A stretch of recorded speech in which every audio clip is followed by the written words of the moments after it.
We got another question here from Solomon asking about anything non-obvious you can share about character and fitness. If you have any examples you could share of maybe one that was done poorly, one that was done well. Obviously, you could anonymize details, but if there's anything the applicants should be on the lookout for if they have some sort of concern. Yeah.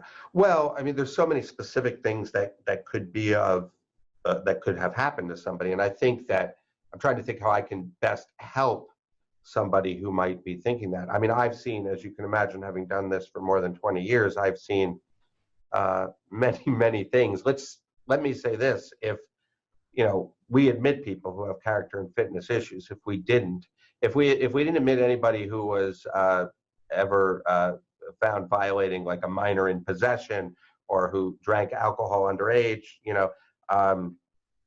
we wouldn't have any lawsuits. So, this happens. I think what's most important is to be upfront and to be complete for the disclosure.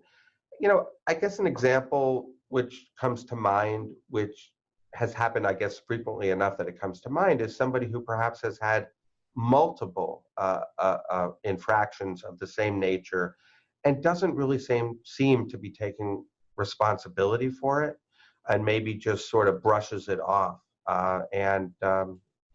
That's a concern. I think what's important is to be upfront, to be completely candid, to have full disclosure, and to perhaps, if you've learned anything from the experience, to talk about that.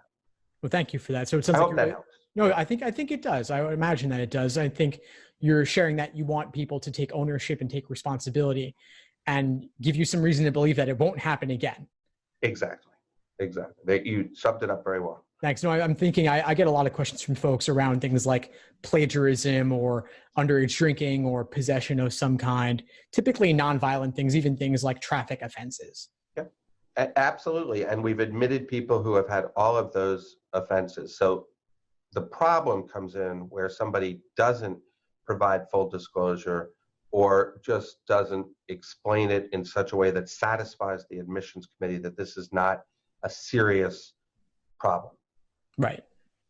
That's going to resurface in the law school, like plagiarism, for example. Thanks for tuning into the show. Please subscribe if you haven't done so already to be notified of new episodes as I release them.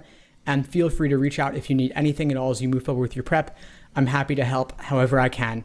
In the meantime, I'll wish you all the best and take care.